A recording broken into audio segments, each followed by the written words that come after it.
Extra, extra, extra. TCU livra Lula de devolver relógio de ouro, de luxo, que ele recebeu de presente no exterior.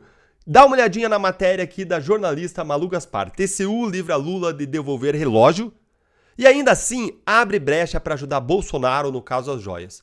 A decisão, segundo a jornalista, é resultado do voto conjunto da ala bolsonarista do tribunal, alinhado aos interesses do ex-presidente Bolsonaro, que tenta escapar de denúncia no caso das joias. Como assim, Deltan? Lula vai ficar com o relógio de ouro, mas a vitória é do Bolsonaro? Calma que eu vou te explicar, então fica comigo até o fim, já deixa o seu like, se inscreve no nosso canal, vamos entender isso juntos. O TCU decidiu que Lula não vai precisar devolver o relógio Cartier Santos Dumont, avaliado em cerca de R$60 mil. Esse relógio foi presente da grife francesa durante uma visita oficial que o Lula fez à França em 2005, no primeiro mandato Lula. Dá uma olhadinha aí nesse relógio, esse é o relógio famoso, dá uma olhadinha nele agora, no braço do pai dos pobres, com um reloginho aí de R$60 mil da grife francesa Cartier. Gente, esse caso julgado ontem no TCU começou depois de uma representação do deputado federal Sanderson, um deputado de direita do Rio Grande do Sul, e ele tinha uma lógica muito simples ao fazer essa representação para o TCU. A lei sobre presentes nunca mudou. O que mudou ao longo do tempo foi o entendimento do TCU, foi a interpretação que o TCU dava para a lei. Portanto, o tratamento que é dado para os presentes, tanto do Bolsonaro como do Lula, tudo aquilo que for decidido hoje pelo TCU, tem que ser um tratamento igual. Pau que desce em Chico tem que descer também em Francisco, não é verdade? Essa foi a lógica dele. Se o Bolsonaro está sendo investigado pelo caso dos relógios que ele recebeu, das joias que eles receberam, se o Bolsonaro está tendo que devolver, o Lula tem que devolver o relógio que ele está usando e tem que ser investigado por conta disso. Qual que é essa legislação que não mudou, mas que vem sendo reinterpretada? É um decreto, é o decreto 4.344 de 2002, e aqui é importante dizer para você que decreto não é lei, ele apenas regula a lei que já existe. Mas qual que é a lei então que existe e que esse decreto está regulando? Não existe lei, acredite se quiser. Foi um decreto criado na ausência de lei. Isso por si só já levanta toda uma discussão, porque decreto é feito pelo presidente, enquanto lei é feita pelo Congresso. E decreto, por ser feito na ausência de lei, não pode criar ou extinguir obrigações. Isso já gera toda uma discussão sobre esse caso dos presentes dos presidentes da República. Mais ainda, em 2016, examinando os casos dos presidentes Lula e Dilma, o Tribunal de Contas disse que ex-presidentes poderiam ficar com presentes de caráter pessoal ou personalíssimo, como bonés e perfumes. E dá uma olhadinha aqui, eu até trouxe aqui um trecho do acórdão para vocês verem. Veja aqui, esse aqui foi um trecho desse acórdão de 2016 do Tribunal de Contas. E nesse trecho, o Tribunal de Contas estava determinando que fossem incorporados ao patrimônio da União todos os documentos recebidos pelos presidentes da República. Quando eles falam de documentos, isso engloba tudo que é tridimensional, obras de arte, joias, relógios, tudo. Estava dizendo que tudo que foi recebido nas chamadas cerimônias de trocas de presentes, bem como todos os presentes recebidos em audiências com chefes de estados e governos estrangeiros, por ocasião de visitas oficiais ou visitas de estado ao exterior, ou de visitas oficiais ou viagens de estado de chefes de estado e governo estrangeiros ao Brasil, tudo isso devia ser incorporado ao patrimônio da União. Excluídos, preste atenção, excluídos apenas os itens da natureza personalíssima ou ainda de consumo próprio direto por parte do presidente da República. E aí, em 2018, uma portaria do Executivo definiu joias como bens pessoais, ou seja, quando essa portaria define joias como bens personalíssimos, os bens que poderiam ficar com o presidente passaram a englobar, inclusive, as joias. Essa portaria de 2018 só foi revogada no final de 2021. E aí, em 2023, já diante do caso Bolsonaro, aí o TCU fez uma vírgula nisso e disse o seguinte, olha, itens de alto valor, ainda que sejam de caráter personalíssimo, não podem ficar com o presidente da República, devem ser entregues para a União. Dá uma olhadinha aqui nesse trecho representativo que eu destaquei. Estava basicamente aqui o acórdão do Tribunal de Contas determinando a entrega de bens à União, no caso de agentes públicos que receberam presentes de uso pessoal, quando esses presentes têm um alto valor comercial. Ou seja, relógios não poderiam se enquadrar em bens que ficam com o presidente, ainda que fossem personalíssimos. Mas essa decisão veio em 2023, depois que o Bolsonaro recebeu as ditas famosas aí joias da Arábia Saudita. E aí agora, ontem, o Tribunal de Contas da União mudou novamente o entendimento, sem que a lei tenha mudado. O TCU mudou de novo o entendimento, dizendo agora que o relógio dado para Lula, mesmo sendo de alto valor, é do Lula. Gente, isso aí contraria o que o TCU tinha decidido ano passado no caso Bolsonaro. Mostrei aqui para vocês.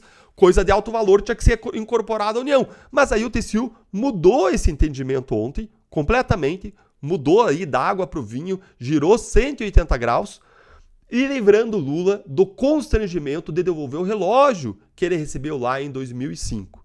E apesar de Lula ter vencido esse caso e ter ficado com o relógio, ter se livrado do constrangimento, a verdadeira vitória política e jurídica nesse caso foi do Bolsonaro. Por quê? Porque ele está sendo investigado por presentes similares que ele recebeu quando ele era presidente e ele tem que ser beneficiado pela decisão do TCU. De novo, pau que desce em Chico desce em Francisco. Agora, se um pau não desce em Chico, não deve descer em Francisco. Afinal de contas, se o relógio dado a Lula é do Lula, então aquele relógio dado ao Bolsonaro é do Bolsonaro. Durante o julgamento de ontem do TCU, a falta da regulamentação clara foi um dos argumentos do ministro Jorge Oliveira, que votou em favor de Lula. Ele disse que sem uma lei específica não se pode obrigar a entrega dos presentes à União. Esse entendimento foi acompanhado pela maioria dos ministros do Tribunal de Contas da União. O relator do caso lá no TCU, o Antônio Anastasia, ele também votou a favor de Lula, assim como o ministro Marcos Benquerer Costa, mas com a ressalva de que Bolsonaro deveria devolver as joias dele, já que Lula teria recebido o relógio antes da decisão de 2016 do TCU. Peraí, mas a decisão do TCU também não cria lei, a legislação é a mesma. A meu ver, aí tem um baita equívoco, porque se a lei é a mesma, a interpretação está sendo feita agora, a decisão está sendo feita agora, tem que valer igual para os dois. Já o ministro Walter Alencar, ele achou que Lula deveria devolver os bens de luxo recebidos. Isso para encerrar aí o quadro da decisão. E por que eu disse que a maior vitória foi do Bolsonaro? É porque essa decisão do TCU praticamente tem que encerrar a investigação da Polícia Federal contra o Bolsonaro, já que todo o pressuposto da investigação é que Bolsonaro não poderia ter ficado com os presentes luxuosos que recebeu, muito menos vendê-los, porque não era dele, sim era da União. E essa decisão vem e traz uma visão oposta a isso, a partir do Tribunal de Contas da União. O peso político e jurídico da decisão do Tribunal de Contas da União a favor de Bolsonaro agora é inegável. Embora essa decisão do TCU não seja vinculante para o Supremo, que é onde correm as investigações contra o Bolsonaro, ela causa um grande constrangimento para o ministro Alexandre de Moraes, para os outros ministros, que vão ter que enfrentar os argumentos vencedores do TCU se eles quiserem vir a receber uma acusação, processar Bolsonaro e condenar Bolsonaro. Essa decisão do TCU, em tese, dificulta até mesmo a apresentação de uma acusação criminal pela Procuradoria-Geral da República contra o Bolsonaro. Afinal de contas, se os bens são privados e pertencem legitimamente a Bolsonaro, como agora entendeu o TCU, ele não pode ser acusado de ter se apropriado indevidamente desses bens ou de ter lavado o dinheiro obtido com a venda desses bens. Vou falar para vocês minha opinião. Minha opinião é um pouco diferente do que decidiu o TCU.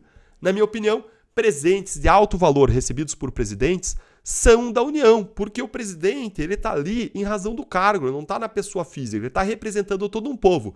Se ele recebe em nome desse povo presente, é claro que o presente é do povo. Se é de alto valor, esse alto valor tem que beneficiar o povo. Contudo, na legislação atual, ainda que os presentes devam ser entregues à União, nem Lula nem o Bolsonaro devem ser penalizados por isso. Nenhum deles pode responder criminalmente por isso. Tanto que na Lava Jato o caso contra Lula foi encerrado. Por quê? Porque a lei é dúbia, a lei é aberta a interpretações. Vejam como o TCU mudou de entendimento ao longo do tempo. Uma coisa é dizer de quem que é o bem, outra coisa é dizer se a pessoa deve ou não ser punida. Além disso, no caso do Bolsonaro, tem uma peculiaridade muito relevante em favor dele. O próprio setor que separa o que é pessoal e o que é público dos presentes recebidos, que é um setor composto por servidores públicos lá dentro da Presidência da República, o próprio setor de servidores concursados classificou os itens como parte do acervo privado do presidente, ou seja, como se aquelas joias fossem bens pessoais do presidente da República. Tudo isso deixa claro que Bolsonaro não tinha o que é exigido para que um crime exista, que é a intenção criminosa, para usar uma expressão mais leiga, tá? Que a gente chama tecnicamente em direito de dolo, que é a, vulgo novamente, intenção criminosa para que o crime aconteça. Isso é um requisito essencial, essa intenção criminosa, para que exista uma acusação criminal, para que exista uma condenação criminal contra Bolsonaro. Isso, pelo menos, se o direito for seguido, porque ultimamente ele pouco importa. Nós temos visto a sucessiva violação das regras numa perseguição implacável àquilo que se chama de extrema-direita. E aí, eu quero deixar a pergunta para você. O que você acha que o STF vai decidir no caso Bolsonaro? Vai se dobrar a interpretação do TCU de que os bens são pessoais e, portanto, não tem crime de Bolsonaro? Ou ainda que diga que os bens são públicos, que os bens devem ser dados à União, vai reconhecer que não existia intenção criminosa? Afinal de contas, a legislação é dúbia e o próprio setor de documentação da presidência disse que os bens deviam ficar com Bolsonaro? Ou ainda, passando por cima de tudo isso, o STF vai avançar de modo implacável contra Bolsonaro? O que você acha? Conta aí pra mim. E se você gostou dessa análise, eu quero te pedir para você assinar a Gazeta do Povo, para a qual eu escrevi um artigo exclusivo nessa semana com detalhes sobre isso, e uma Gazeta do Povo que faz um jornalismo independente, apoia o nosso trabalho e está cobrando um por mês nos primeiros 3 meses para que você possa acompanhar as eleições com uma análise isenta, com uma análise independente do que está acontecendo no Brasil e no mundo. Então, confere o link aí embaixo que eu vou deixar para você na descrição e não se esquece, se inscreve no nosso canal e deixa o seu joinha.